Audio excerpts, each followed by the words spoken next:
Paul Findley may not be a giant in stature, but he is certainly a mountain of a man in his forthrightness, humanitarianism, and intellectual brilliance.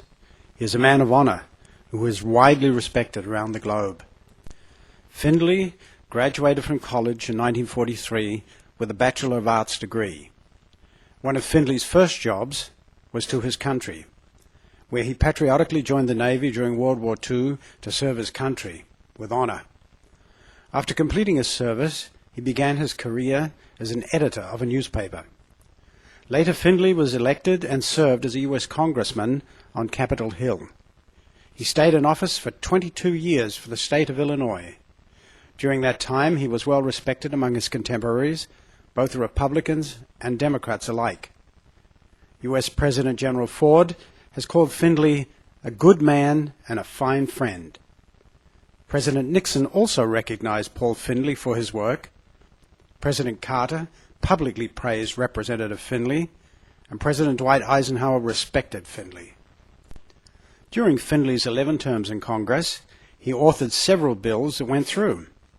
He was always an active participant, and the volumes of his work attest to this.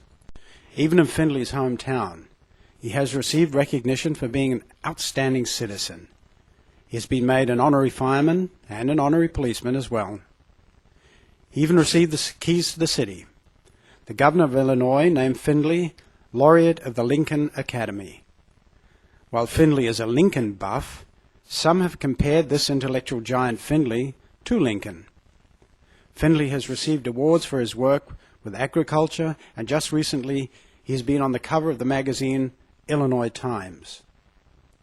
Findley is an excellent writer and has 5 popular books to his credit: Silent No More, They Dare to Speak Out, Abraham Lincoln, The Federal Farm Fable, and Deliberate Deceptions.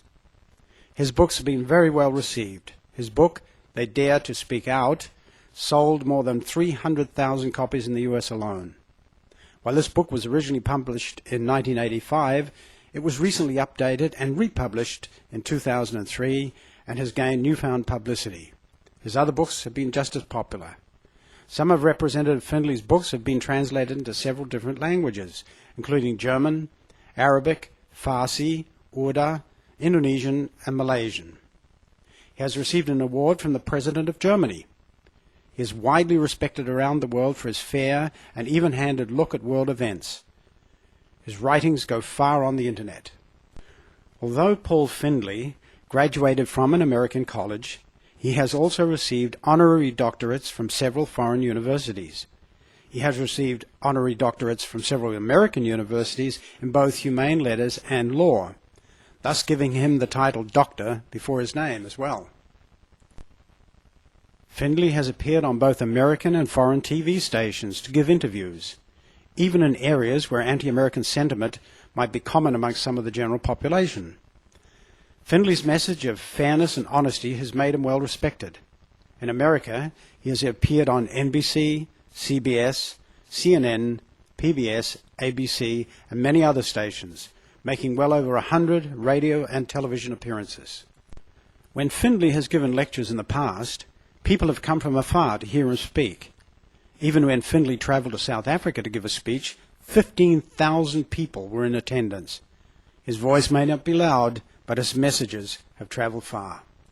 Paul Findley is a man who does not recognize the word hate. He focuses on common ground and works to build a better society. He has served on the Human Rights Commission, and he has been given numerous awards and honors for his fairness in dealing with others.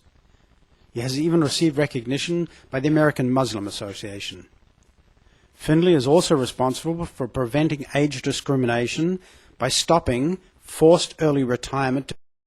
Dr. Paul Findley is the founder and chairman emeritus of the Council for the National Interest, a public think tank that promotes America's best interest when it comes to foreign policy. Attorney and former Congressman Paul McCloskey is the chairman of the organization, with former U.S. Foreign Services head Eugene Byrd serving as its president. Despite Findley being in his early 80s, he is still sharp as a razor. He is still as hardworking as ever, and when Paul Findley speaks, people really do stop to listen. And what he has to say now, just as he has told many others in the past, is quite shocking. He has something to say that every American needs to hear throughout the land, for he tells of how America has been stolen from its very citizens and is essentially controlled by a foreign government. The clock is ticking. I don't believe my neighbors here in Jacksonville, my hometown since birth, have any idea how much trouble they are in, all of us in America are in. I came here after my service in Congress because we knew it would be a happy, peaceful place to be. But today, and I'm not an alarmist, I believe that our country is in the deepest hole it's ever been in, with the possible exception of the Civil War.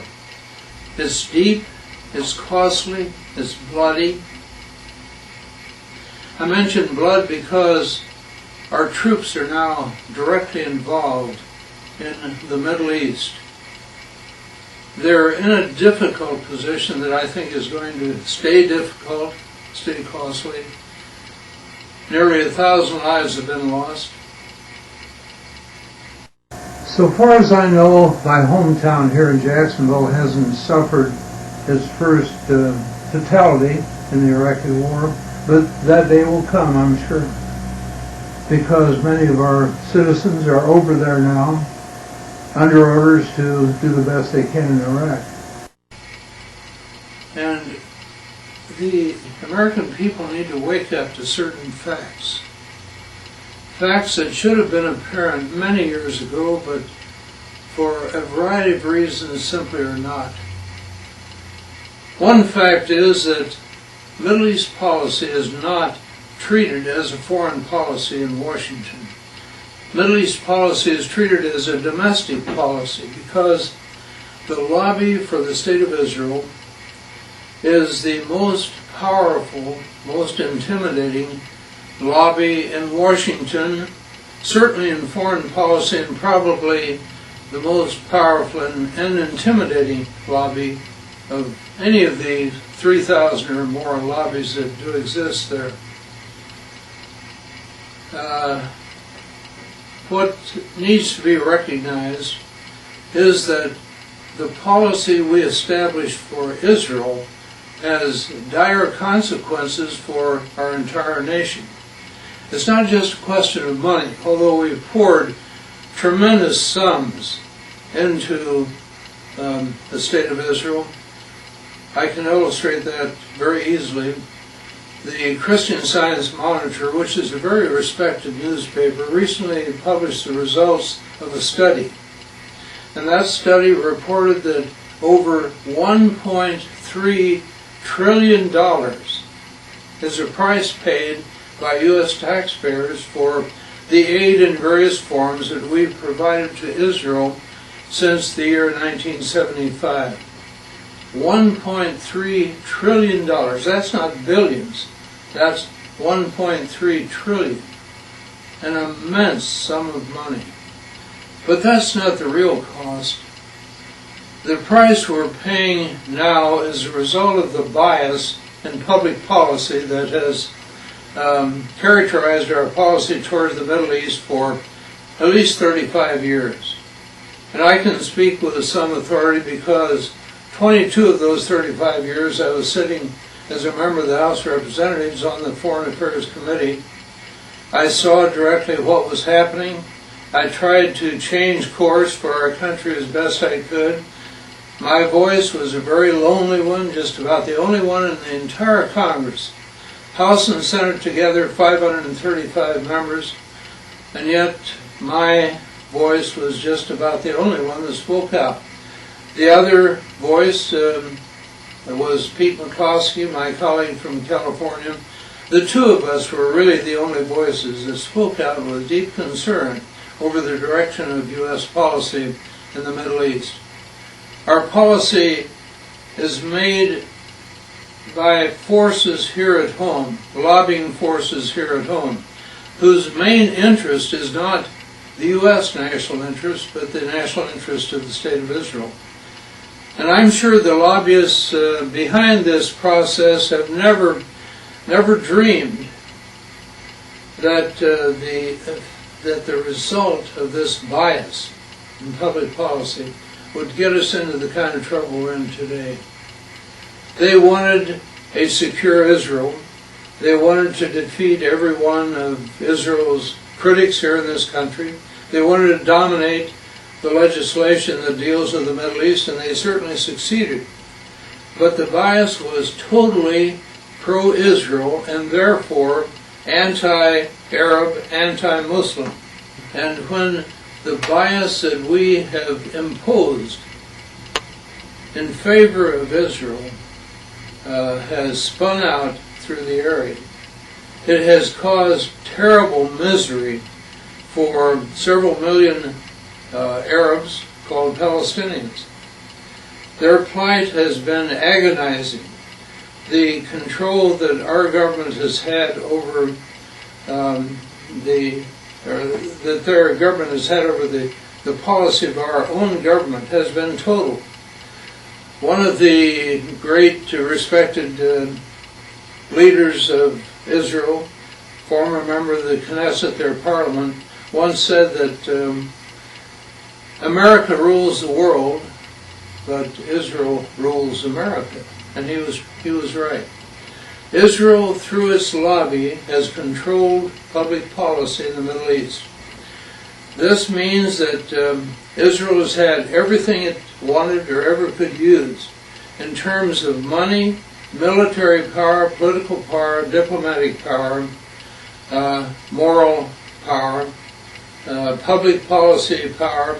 They've had everything so that they were able to get by with the humiliation and the destruction of an entire society, the Palestinian community. And this has been going on at an ever-increasing crescendo for 35 years. And now the chickens, in a sense, have come home to roost. Our country has lost 3,000 people in the avalanche of 9/11. We have lost, this date, about 1,000 people in our armed services working in Iraq. And there is no end in sight. We are in a hole. We are trapped, in a sense. And our national leadership has shown no sign whatever of changing. Our national leadership of both parties seems so intimidated, is the right word, intimidated by Israel's lobby, that they put America's national interest in the Middle East on the shelf. They pursue only what the state of Israel wants. And it has been a dreadful experience, not just for the American taxpayers, not just for the families who've lost people dead and injured in Iraq, but also for the entire nation. America was once revered. It was applauded worldwide, especially in the Middle East, as the country that would stand up for justice, for the rule of law, for peace, for cooperation, regardless of the nationality or the color or the heritage of the individuals or nations involved. Now we are reviled, not revered, but reviled worldwide.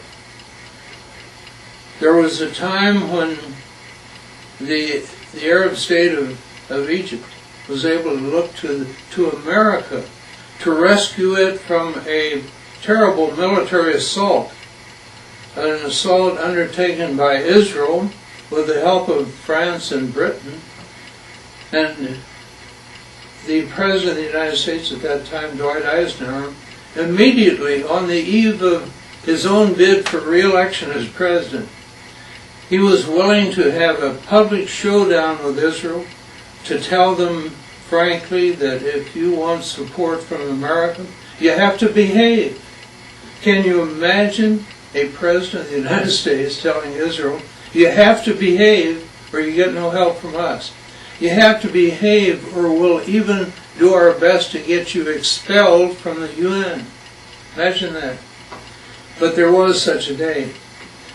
But unfortunately, the lobby has had such an intimidating effect year after year, no matter who's president, that even the commander-in-chief of U.S. military forces, all through those 35 years, the most militarily powerful person on earth, has not been able to pursue what is best for justice, what is best for peace, what is best for America.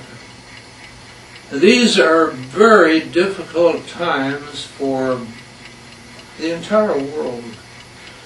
And much of the difficulty we're in today can be traced to 35 years ago, when Congress began to enact heavily biased public policy. Policy that cost a lot of money, that would be totally supported without amendment, without any real debate. Year after year, the amount of money kept getting bigger and bigger every year. Meanwhile, this enabled the leadership of Israel to be much more aggressive, much more brutal in treating the Palestinians, who were largely in control of what is now Israel, to a large extent before the state was established in 1948. They were driven from their homes, they fled in fear. About 700,000 of them were fleeing their homes and never have been able to return. That policy beginning continued every year, fully understood by the rest of the world, but never fully understood here in America. It was American policy, but the reality of this policy and the cost of this policy, impact of this policy, has never really registered among the American people. They've been shielded by a variety of forces from the true picture. Now, I don't believe that the people that initiated this bias towards Israel ever dreamed it would lead us to 9/11. But I believe step by step, what happened on 9/11 can be traced back to our bias in public policy.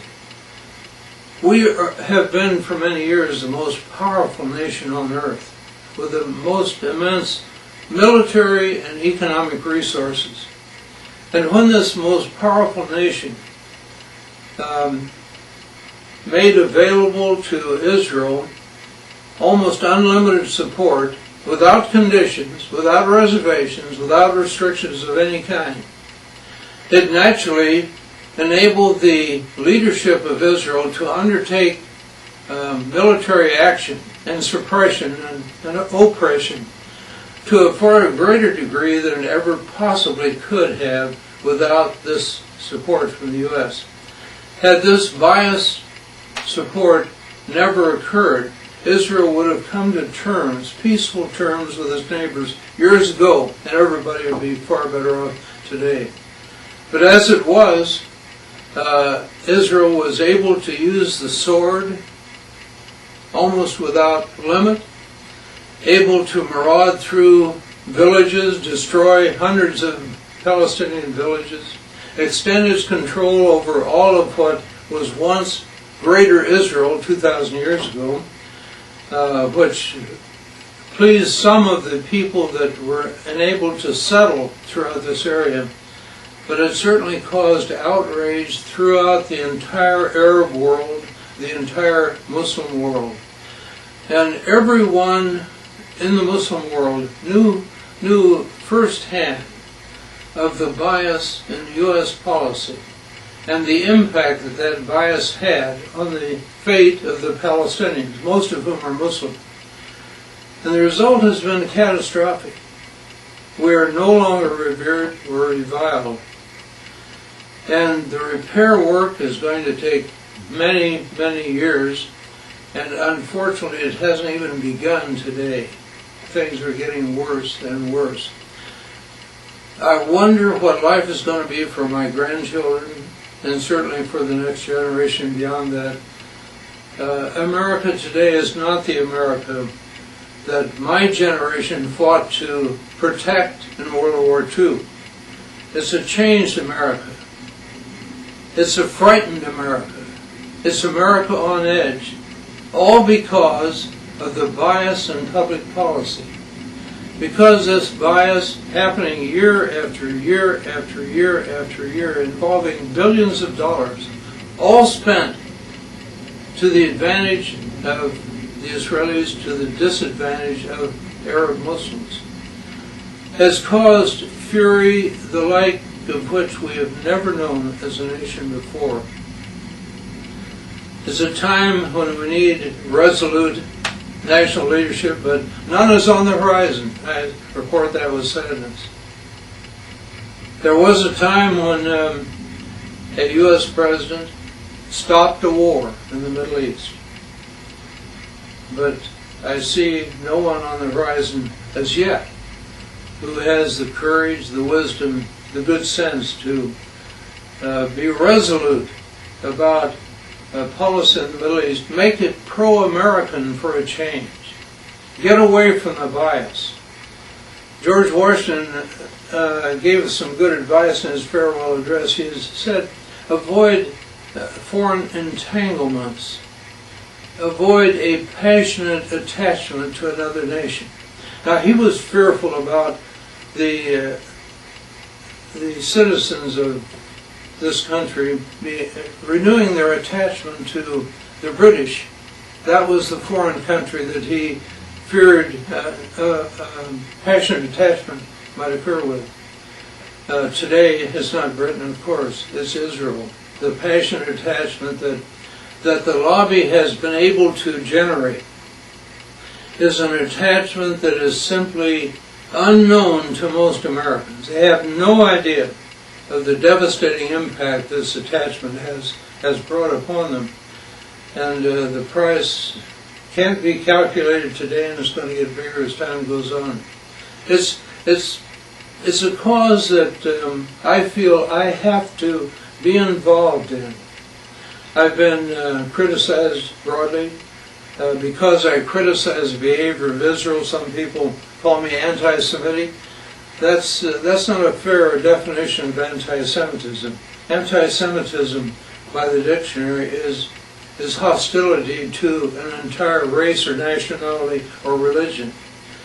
This is the behavior of a government that I have opposed, that I have criticized, that I have done my best to change over the past 30 years. Here I am, 83, I ought to be doing other things perhaps, but I cannot let this problem go untended. I find my voice is not quite as lonely as it once was. There are signs of public understanding, of public resolve to change our government policy. It hasn't happened yet, but I'm an optimist. I wouldn't be doing this if I was hopeless. But I know it. The reform has to come because our country has the greatest potential on earth. I believe deeply that the American people, once they're informed, once they're aroused by the facts, they will bring about change swiftly. And it'll be good change. And if I can do a little bit, I hope that you can do a little bit, we work together on this, change will come. Cynthia McKinney of Georgia, an African-American woman, spoke out in defense of Palestinians several years ago. Money from Wall Street defeated her in her bid for re-election. But now she has returned, and through some happy, unplanned circumstances, she has been renominated as Democratic candidate for re-election. And I'm sure that the result in November will be her return to Congress. Now, she may not last. I imagine the same swords will be out after her once she takes the oath of office, and they'll try to organize so that she'll be defeated next time around. But it does show that miracles can happen on Capitol Hill. I was the #1 target of Israel in 1980, again in 1982. They organized financial support for my opponent that came from every state in the Union. Now, I represent just a little corner of Illinois, but they were able to get support from pro-Israel people all over the country, many of them sending the maximum of $1,000 or $2,000. And the attack was so heavy and so efficient that I went under a tiny margin, but I lost out. 2 years later, Charles Percy was their #1 target. And the lobby for Israel focused totally on the defeat of Charles Percy. And when he went down, he was defeated by Paul Simon, a fine man. But Percy had stood up to the lobby. He had not always cooperated with what they wanted. And they want people who will always cooperate, and they generally get them. But when he was defeated, that was another signal to others who are in Congress. Well, beware, don't misstep in any realm involving Israel, or you'll have the same fate as Findley and Percy. They are highly efficient in their lobbying work. They are professionals. They know just how to touch the right buttons. They know, they have people, contact people in every congressional district that they can summon and get them to respond in a very effective way. And the response is like this. They'll call Joe Smith out in Oklahoma and say, "We have an important vote coming up tomorrow. Would you call your representative and do what you can with him?" Well, Joe Smith is one of the 2 or 3 people in that congressional district that have over the years cultivated the friendship of that member of Congress. And his phone call got right through. And he was able, in a very courteous way, to state the case, urge them to vote for this bill, if they could, not be demanding, but make the request in a gentle way. And that type work is effective. And so far, people who are interested in America first instead of Israel first have yet to get organized thoroughly to bring about a change in personnel. After many years on Capitol Hill, I'm inclined to believe that the only hope for changing votes on pro-Israel legislation is to create enough unrest in a particular district to give the sitting member concern about his re-election. As it is, he's afraid if he doesn't support Israel's needs, he'll be defeated. He needs to have a change of heart and fear his defeat if he does simply follow the dictates of the lobby for Israel. The partisans for Israel are very, very effective. They watch all media. If there's anything that puts Israel in a bad light, they immediately go to the leadership of the publication or the radio station or broadcasting station and demand a hearing, demand an apology, demand a change in policy. And they often get results because there is no one pleading the other side. I had a lot of very unpleasant, threatening calls, and I had some of them after I left.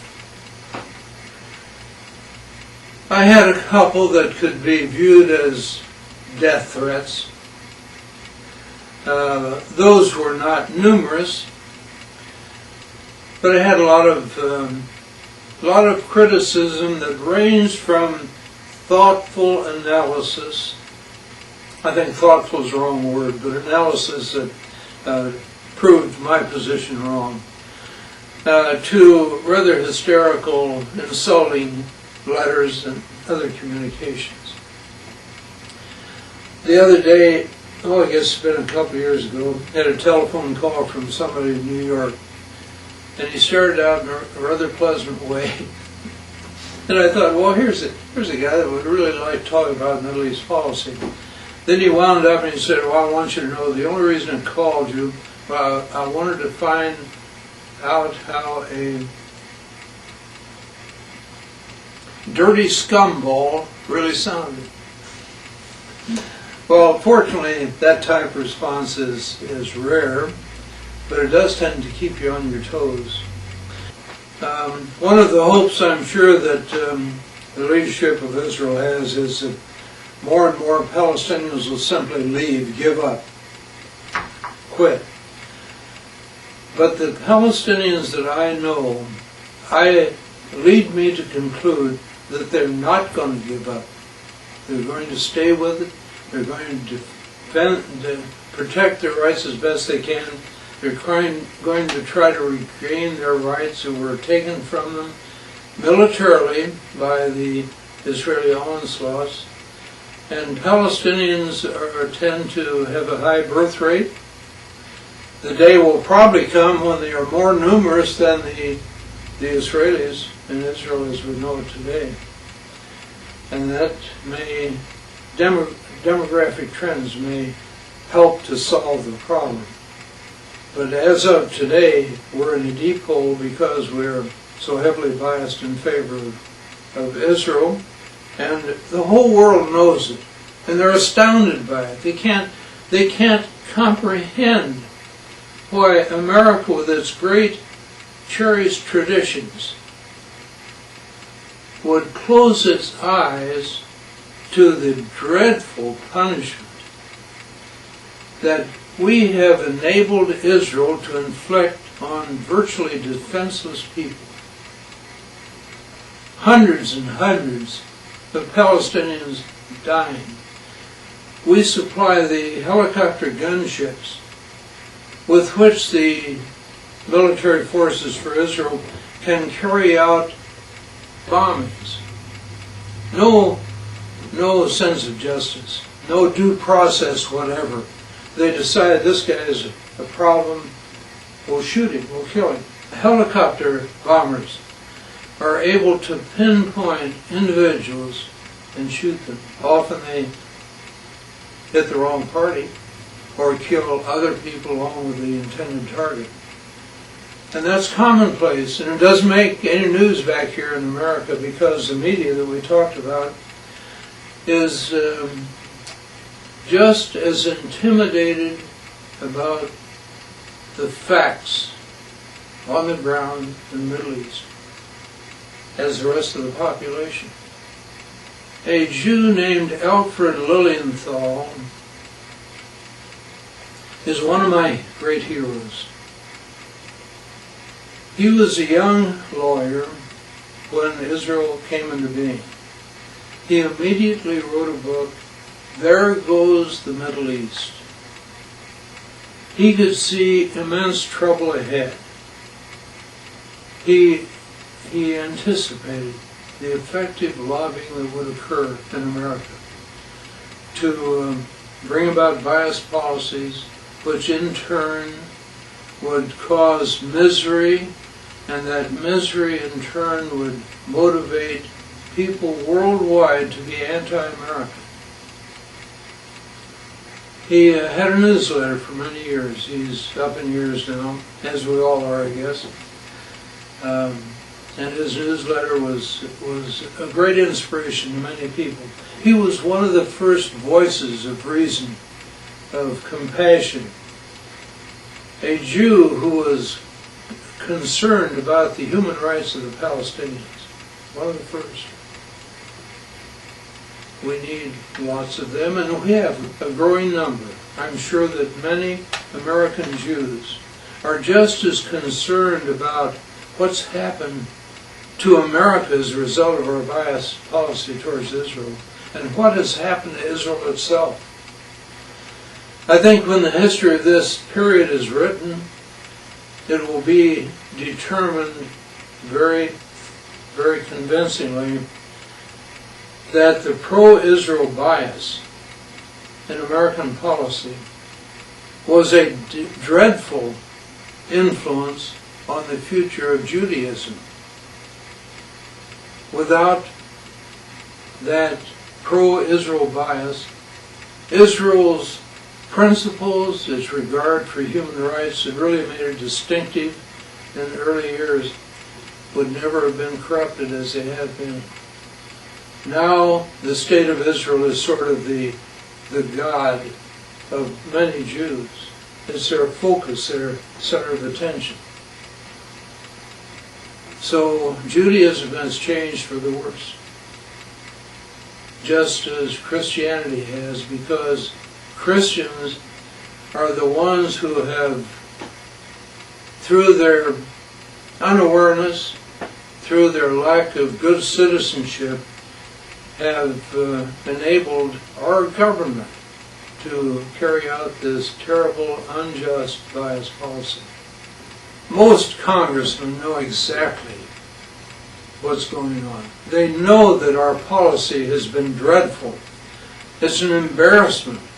They welcome it when non-record votes occur on aid to Israel. That way they don't have to go down with their name for or against it, and most of them are for it. They want these things to slip through on a voice vote. And many of them are ashamed of what they're doing. But almost all of them have their eye on the next election. And they figure that if they cross Israel, they might find themselves in the same trouble I got into myself. They need to be reassured by people who will stand by them and encourage them, make them have a little backbone. And above all, we need to find some presidential candidates who have some backbone for America. Someone sent me a copy of Assault on the Liberty. Other books show up every day, but I kept that, and I was on one of these so-called junkets, the Codell missions to a foreign country, had a lot of time on the aircraft, and I brought Jim's book with me. It's one of the few books I read in its entirety in the 22 years I was in Congress. We just don't get around to optional reading. We have so much required reading every day that I didn't read many books, but Jim's book I read.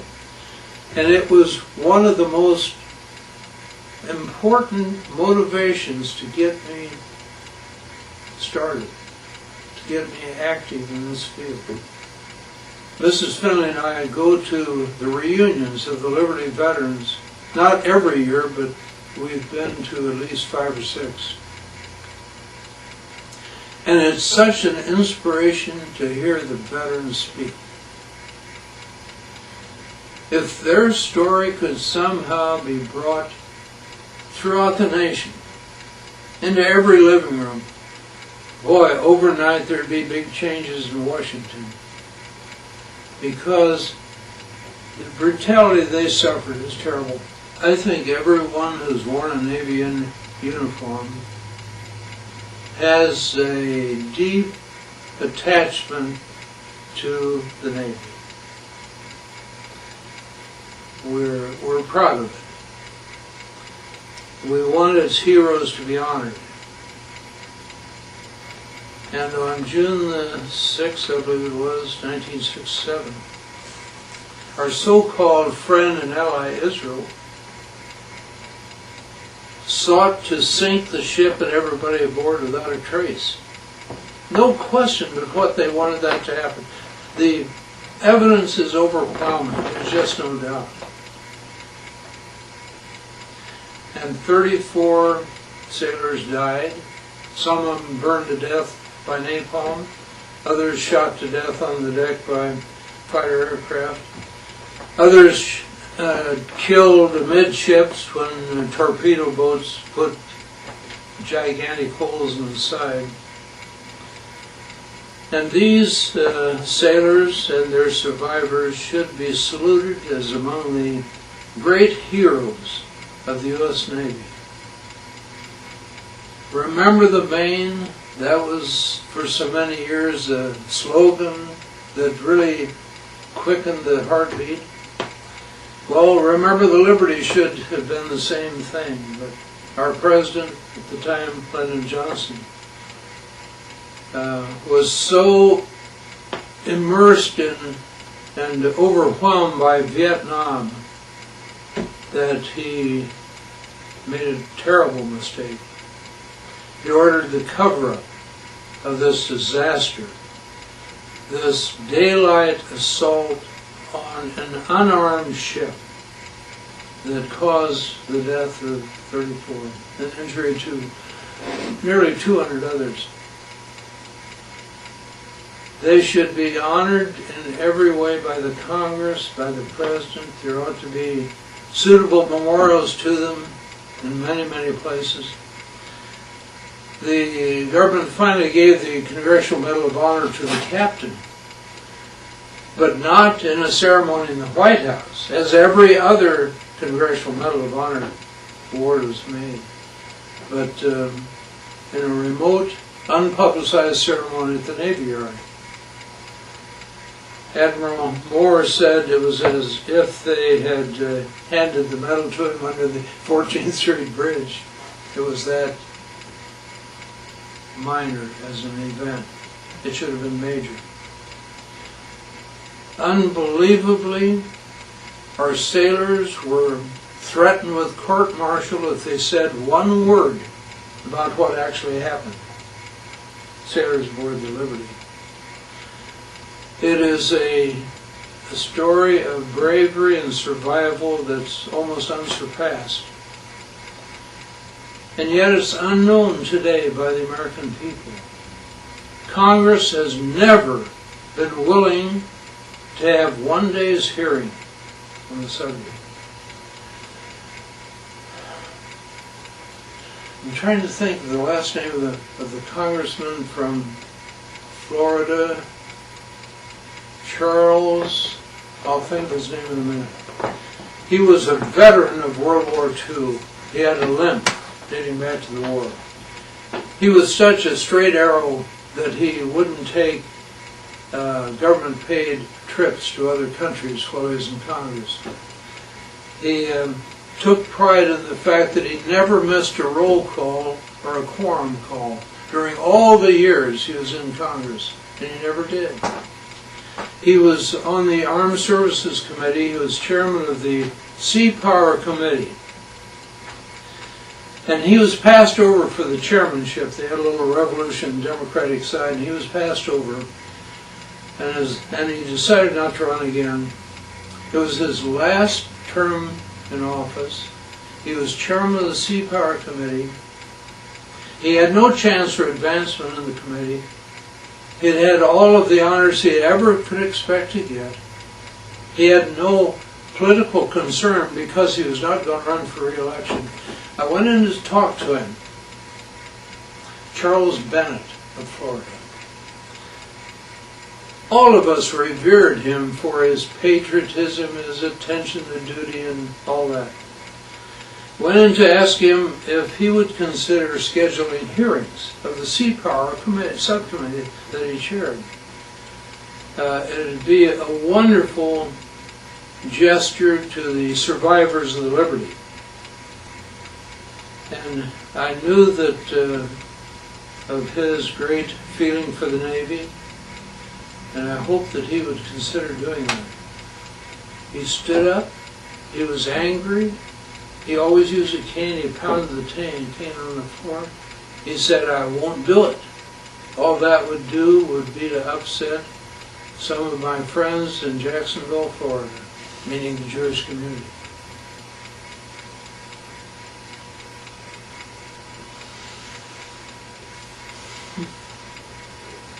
It would have been so easy, so easy.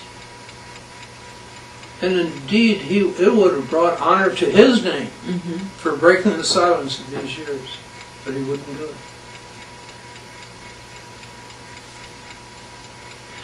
It suggests the enormous, intimidating influence of the lobby. he thought more of the possible hurt feelings of some pro-Israel constituents than he did of the honor that these sailors deserved, recognition, the truth. In researching for my book, They Dare to Speak Out, I talked to a retired, very senior member of the FBI. And he was one of a number who talked to me very candidly, but on condition that I would not mention his name in the book.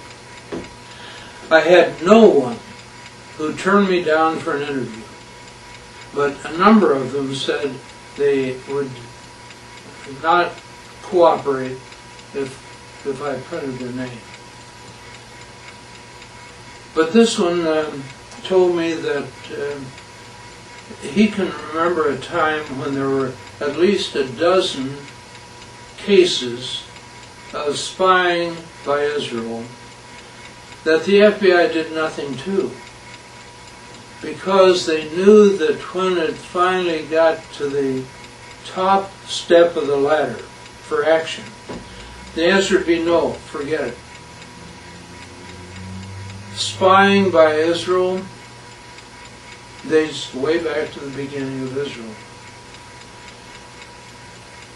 They don't resort just on spying as we know it. They develop these human relation techniques that open doors.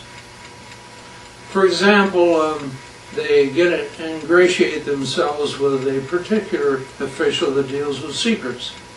In the Pentagon, they get ready access to him, take him out to lunch and dinner, and have fun with him, and maybe play tennis. And they get to be buddies, not representing different countries, but buddies. And there will be a document of great importance in the inbox of the desk of this official of DOD, the Defense Department. And he will go to some other chore, and it'll just be easy for the Israeli official to pick up the document and put it in his pocket. And even if the U.S. officer knew it was happening, he would say, well, what the heck, they're friends of the United States. We ought to share that with them anyway. I found evidence after evidence that Israel always got the top secret documents it wanted, whether by direct spying or through other informal ways.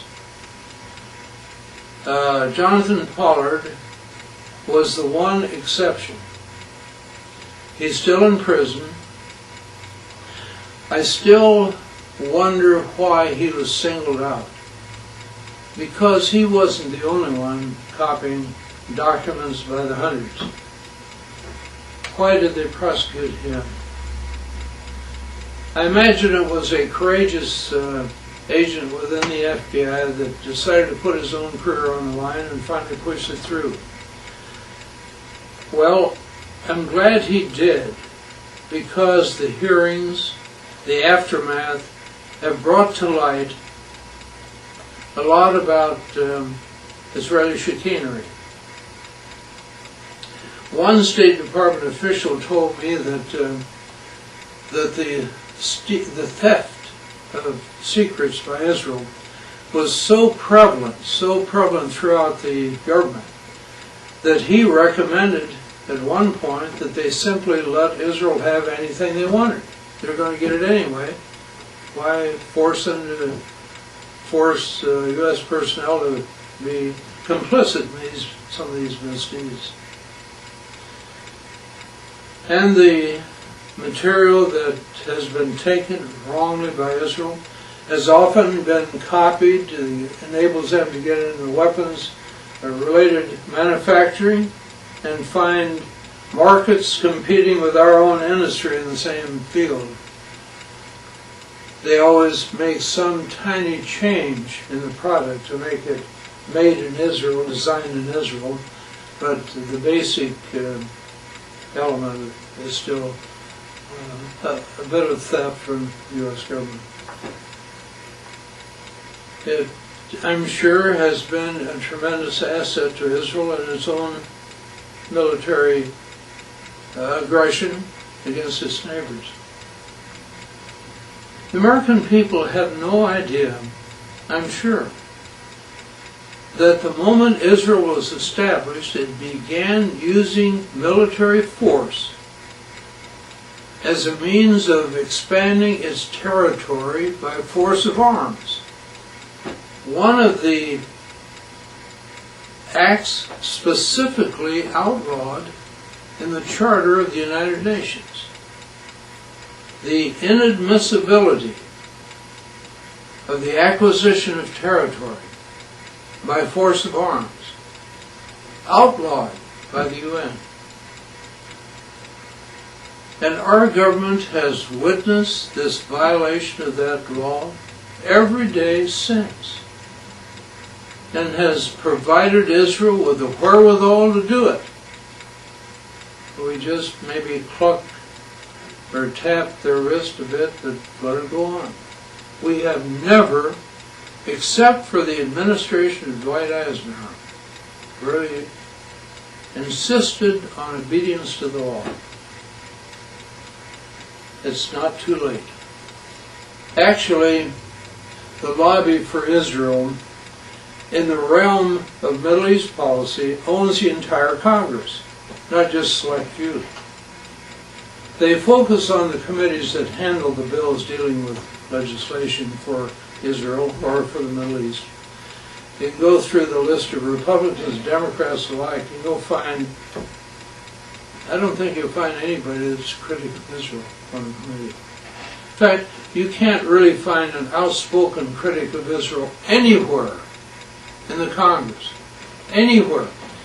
Even Bob Byrd, who once in a while speaks up, is very cautious about mentioning the word Israel. Senator Hollings made an excellent statement about who benefits from the war in Iraq. It was plain to him, and he said everyone in Congress knows that the war was undertaken to help Israel. Not America, but Israel. But he said it in the twilight of his career on his way out of office. I'm glad he said it. I'm glad for that. But I wish he'd been saying it for years, year after year, and getting others to join in with it. When I left Congress, I didn't want to lose, of course. But as I thought back, if I could have persuaded 5 or 6 other members of Congress to join with me every time I spoke up, so that it was 6 or 8 voices, not just one, it would have confounded the lobby for Israel. They would have had a bigger task. They would have had to take on all of us, not just one. As it is, they pick us off one by one. That was my experience, at least. The one who becomes the loudest critic of Israel, even though the criticism is very moderate, is top of their list. They rub that person out, then maybe somebody else. Every lobby needs an enemy, and I was their favorite enemy for a long time. Charles Percy was chairman of the Foreign Relations Committee, or the Foreign Affairs Committee, Foreign Relations Committee of the Senate. He supported every money bill for Israel, no exception ever. In fact, he offered amendments to increase aid to Israel beyond what the administration requested.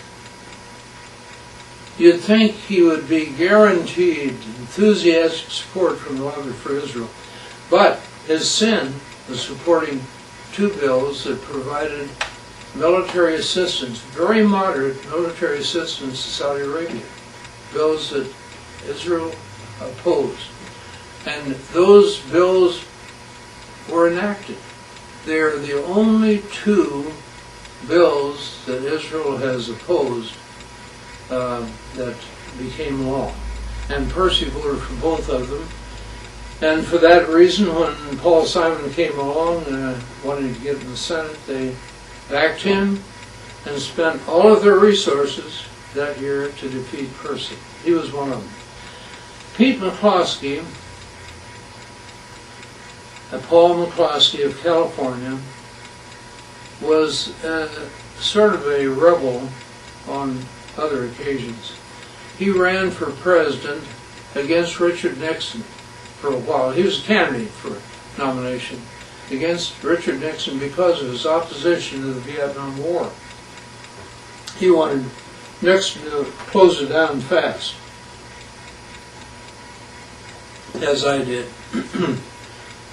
But after I was defeated, and after Percy was defeated, Pete McCloskey ran for the Republican nomination in California. Maybe you remember that time. I certainly remember it. He was widely known throughout the state, well known and favorably known. But the lobby for Israel decided that he might, just might, get elected to the Senate. So they went into the primary. And they saw to it that Pete was not nominated for the Senate. Otherwise, I think he was expected to win and become a U.S. Senator and a critic of Israel. He had been very outspoken on several occasions. He even went to Beirut during the dreadful bombing of Beirut by U.S. warplanes supplied by the U.S. to Israel. Slaughter that killed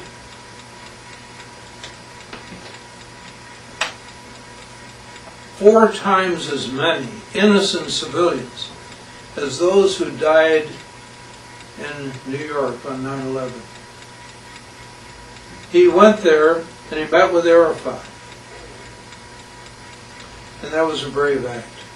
And he spoke out in criticism of U.S. aid to Israel because he said that some of the victims would hold up a shard or something like that with Made in USA on it. It was plain to the victims in Beirut that even though U.S. military personnel didn't pull the triggers, they didn't drop the bombs, they supplied the bombs free of charge and did not demand that the assault stop.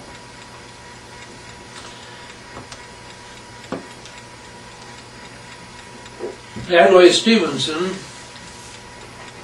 a Democrat, one of my other heroes, offered amendments in Congress to cut aid to Israel a few times. He didn't get any place, but he tried. He was in the Senate.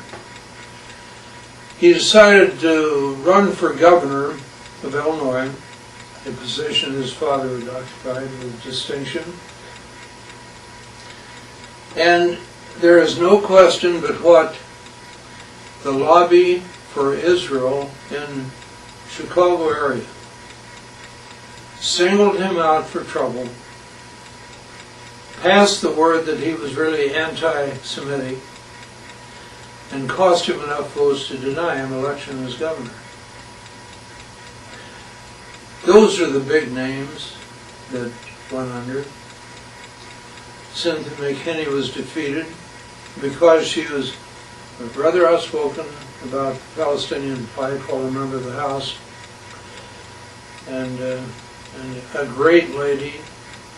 I was delighted to be able to support her in her bid for re-election, and I know that she's going to do great things in years to come. She has the spark of determination that I believe will put her back in Congress again. There are others that I probably am not aware of, but those were the prominent ones that were defeated. And believe me, if I were running for Congress or running for re-election and I saw what happened to me, what happened to Percy, what happened to Pete McCloskey, and I really wanted to win, would I brave the storm and fight the lobby? Well, I hope there are such people, but they're few in number so far. The media like every other sector of our society, is thoroughly intimidated by the lobby for Israel. There was an episode I heard about that related to the Sun-Times in Chicago. One of the editorial writers I interviewed for my book, They Dare Speak Out, his name was Neth, N-E-T-H. He was on the editorial board.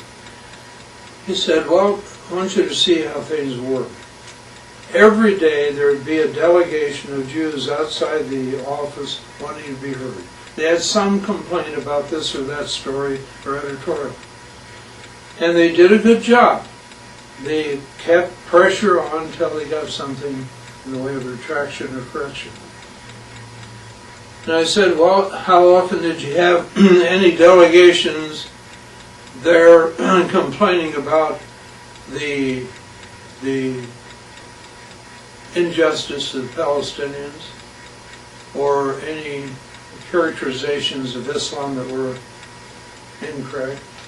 He said, they were as rare as hen's teeth. They just didn't exist.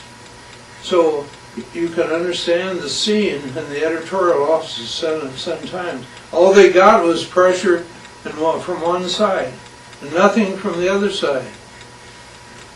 AIPAC divides up the entire membership and allocates every member to one of their professional, highly skilled sales personnel. They focus heavily on the Appropriations Committee and the Foreign Affairs Committee, but they don't neglect anybody. Every member is on somebody's list.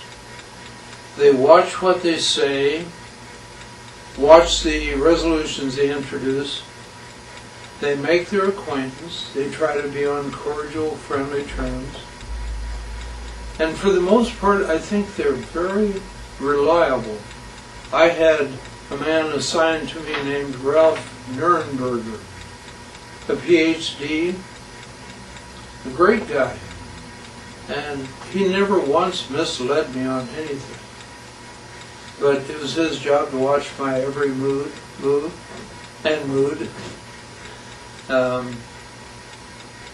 He was a good resource, actually. I could test out ideas for accuracy and avoid some missteps. But he was very cordial. He was a joy to be with. And imagine that was the experience of others. Now, did they handpick people to be on particular staffs? I don't believe that AIPAC had that as one of their services. But they were nevertheless very visible. The representatives were highly skilled. And every member, I'm sure, was aware of the hazard of not towing the line that AIPAC wanted. They were far more influential on the voting habits of the members than the members' constituencies. Sad but true. Every member wants to get reelected. And sadly, for most of them, that is foremost over anything else. I hate to say that, but it's true. They can turn on or off political trouble back home. They're effective on election day, not just with money.